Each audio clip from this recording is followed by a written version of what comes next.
تو اگلے دن جب تہجد کے لیے اٹھے تو اس وقت مرید نے کہا کہ جی کیا کر رہے ہیں؟ وہاں سے تو کوئی جواب آتا ہی نہیں. انہوں نے تو آپ کو فیصلہ کر دیا کہ آپ جادو بھی ہے. اب کس کے لیے یہ خواہ اس وقت اس زمانے میں گرم کرنے کے دوسرے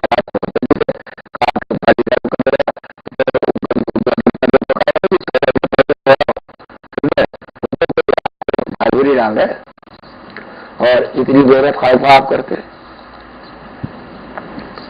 انہوں نے جواب دیا کہ دیکھو بھائی مجھے ایسا بتا دو کہ اگر کوئی اور در ہے، کوئی اور مالک ہے، کوئی اور خالق ہے تو مجھے اس کا پتہ بتا دو، تو میں ان کی چھوڑ کے ان کی نماز پڑھ لیا کروں گا.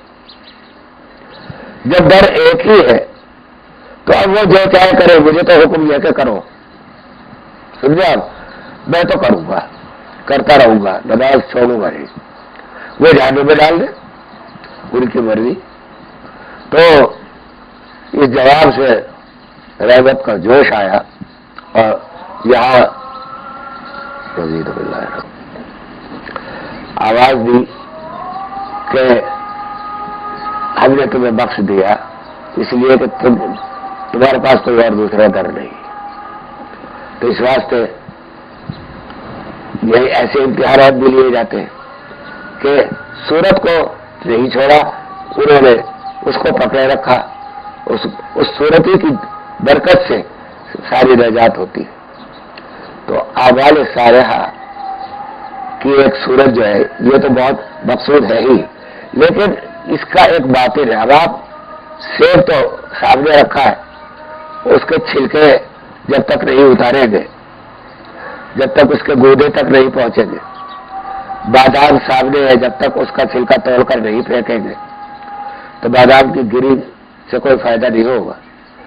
تو بالکل اسی طرح اعمال کی یہ ظاہری صورت، یہ مثالیں جو میں نے دی وہ تو ہے اس بات کی کہ چھلکے بھی بیکار ہے.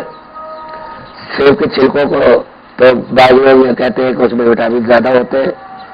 مجھے اس میں اپنا والد صاحب کا ایک واقعہ یاد آ جاتا کہ میں چھلکے وہ سیب کو بھاگا انہوں نے، میں کاٹ رہا تھا تو میں چھلکے سمیت کاٹنے لگا.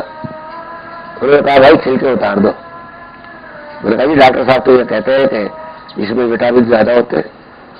کہتے ہیں اچھا تو ایسا کرو تم وٹامن کھا لینا، مجھے سیب دے دو. سمجھے؟ تو یہ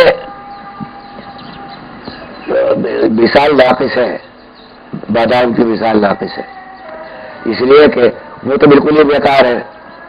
لیکن یہ چھلکے اعمال کے ہیں، یہ کام کے چھلکے، ان میں وٹامن ہے، ان میں قوت ہے، ان میں بہت بڑی صلاحیت ہے.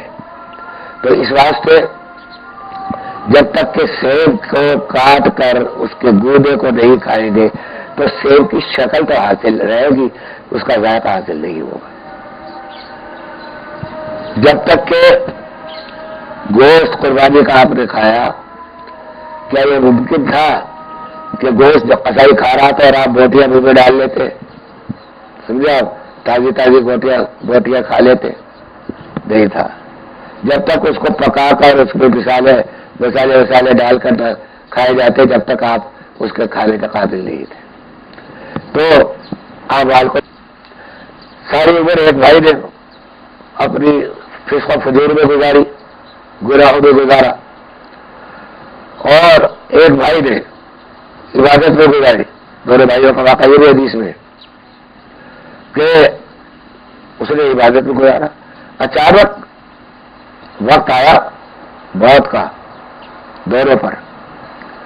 تو موت سے پہلے اس فاسق اور فاجر نے یہ ارادہ کیا کہ میرا بھائی ساری عمر اس میں لگا رہا، میں بھی تو دیکھوں کہ اس کا کیا عمل ہوتا ہے. وہ نماز کی طرف چلا، مسجد کی طرف چلا. اس کے دل میں یہ خیال آیا کہ شراب پیتا ہے، میں دیکھوں کہ شراب ہوتی کیسی ہے.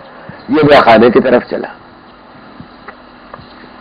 اس نے شراب پی، اس نے نماز پڑھی اور خاتمہ بالخیر اس کا ہو گیا جو شرابی تھا، اور خاتمہ بالسوء اس کا ہوا جو کیونکہ خاتمے پر یقین حدیث میں ہے کہ جنت اور دوزخ یہاں تو جو کچھ ہو رہا ہے، لیکن جنت اور دوزخ کا فیصلہ خاتمے کے وقت پر ہے، کہ جیسا خاتمہ جس کے ہوگا کسی کا، اس وقت تک کوئی معبود نہیں ہے، کسی کوئی شخص اپنے آپ کو نہ یقینی طور پر جنتی کہہ سکتا ہے نہ جہنمی۔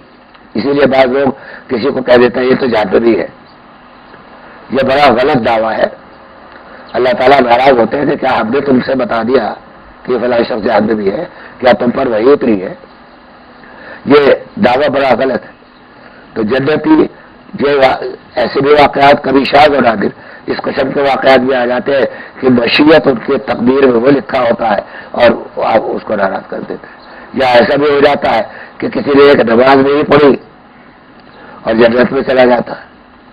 غزوہ خیبر میں یہی واقعہ پیش آیا تھا، ایک گڈریا تھا، وہ بکریاں چراتا تھا، غزوہ خیبر میں محاصرہ کر رکھا تھا۔